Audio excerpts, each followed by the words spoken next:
Welcome back to Introduction to Synthesizers, a free class that will teach you all of the skills you need to start working with synths. Today, we are going to learn about reverb, one of the most common and useful effects used to modify sounds. Together, we will learn what reverb is, how it works, and most importantly, how to apply it to create different types of effects. By the end of this video, you will know everything you need in order to apply reverb effects as either part of a synth or a standalone plugin. So with that, let's get started.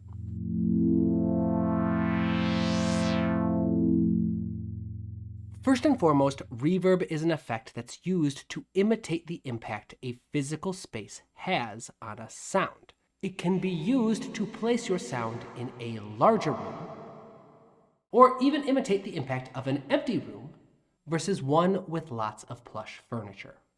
Unlike the delay effect we learned about, which can only be used to imitate large spaces by creating echoes, reverb can be used to imitate the actual effects that a physical room has on your sound, which is super important in sound design because it can help your digital synths sound like they were recorded in a specific space, rather than generated 100% digitally, removing some of that uncanny quality that can come when you try blending software synths with acoustic instruments. While every single reverb effect and plugin will be different, including their intended use and the approach they use to generate reverb in the first place, nearly every single option you ever come across will share the same three fundamental controls: reverb mix, reverb decay, and reverb color, each of which plays a very specific and important role in creating a space for your sound.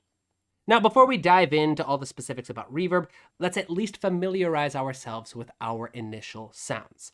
Here, I have a very simple pad with no reverb applied.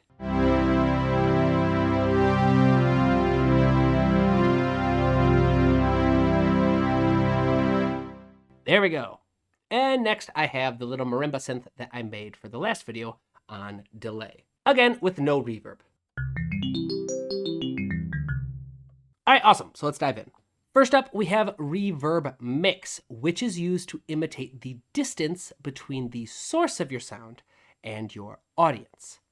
The higher your mix, the further away your synth will sound. Low mix, higher mix, and super high mix. The reason why reverb mix impacts the perceived distance of your sound is because it blends the ratios between your direct sound and your actual reverb. You see, direct sound consists of all the little sound waves that travel directly from the source to your ears without any interference.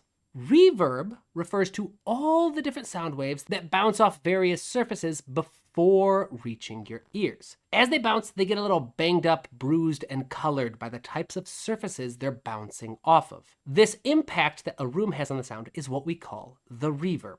The further away you sit from the source of a sound, the more likely it becomes that more and more of those sound waves are going to bounce off at least one surface before they find their way to your ears. So, the higher your mix, the more of your sound becomes reverb, and the further away it will sound. Generally speaking, if you're looking for a realistic type sound, a mix of anywhere between 20 to 25% is a good starting point. Next up, we've got reverb decay, which controls how large your room sounds. This is because it controls something called the tail of your reverb and how long it lasts. You see, the larger the room your sound is in, the more time it's going to take for your sound waves to bounce off enough surfaces to fully die out. So if you're in a really big space like a cathedral, it takes longer for your sound waves to die out.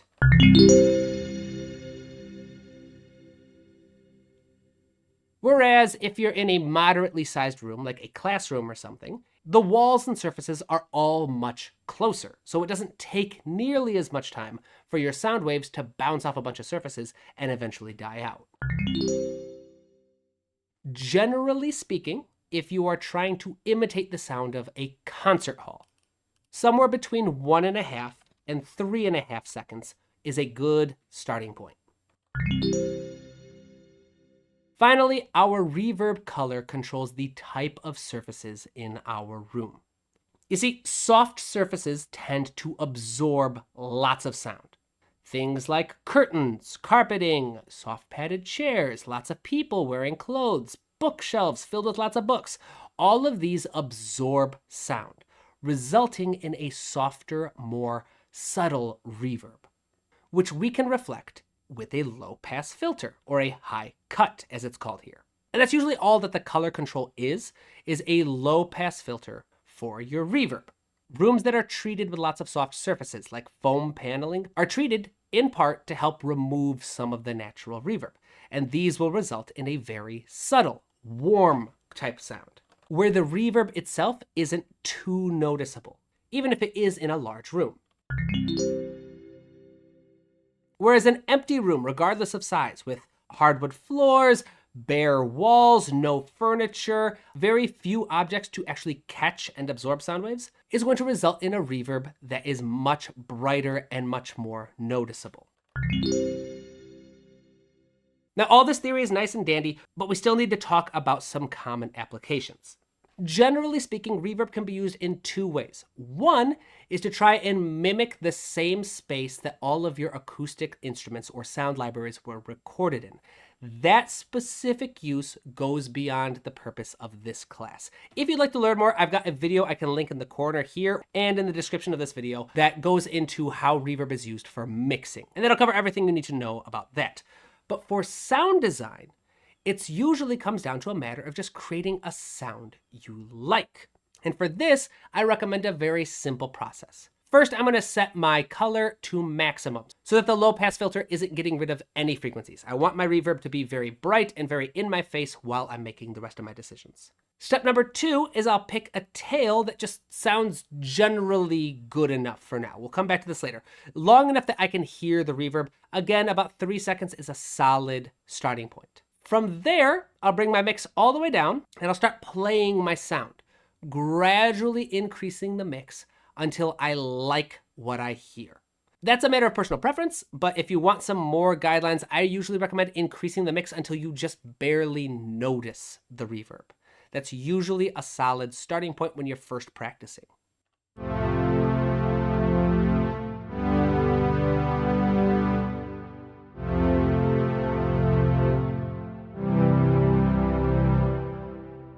Nice, I like that, just under 50%. So then next, I'm going to start playing with my decay. Do I want a longer tail? Do I want a shorter tail? This pad to me feels a little ambient. Sounds like a big spacey type thing. So I'm going to actually increase this somewhere to about 6 seconds. Generally speaking, about 3 seconds is good for a hall, like a concert hall, whereas 6 seconds works well for like a cathedral type space.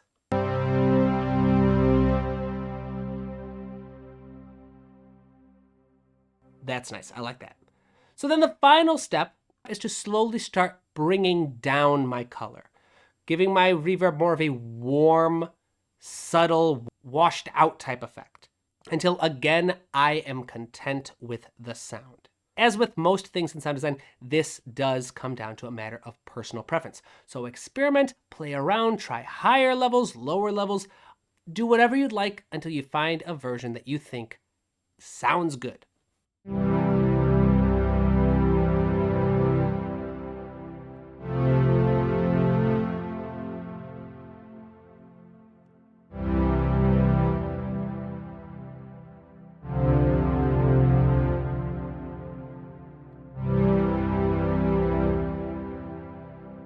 Now, before we end this video, we need to take a moment to address how this step can fit into your general workflow. As usual, your first step should be deciding which type of synth you want to create. Is this going to be a lead, pluck, pad, or bass? Then I would select an initial oscillator to use as reference for setting up my amp envelope. This is where I would also decide to set up my synth as being monophonic or polyphonic. Once that's all set up, I would then experiment with my oscillator configurations or oscillator sync, frequency modulation, ring modulation, and consider using unison to help create the sound that I want, making small tweaks to my amp envelope as necessary before experimenting with my filters. Once my initial sound is set up, I would then begin experimenting with how applying LFOs, envelope generators, and any other modulator to the various parameters of my synth can help provide additional personality and color to my sound, and how portamento and/or legato mode can help contribute to the personality of this instrument. Considering also whether trigger or phase reset and mono versus poly mode would be useful for the sound I'm trying to create with my LFO or other modulators. Once that's done, I would start considering how I can use effects like delay or reverb to put the finishing touches on the sound I'm creating. So with that taken care of, we have reached the end of another video, my friends. If you found this video helpful, please don't forget to like and subscribe to the channel. Today we have added the following items to your new synth checklist.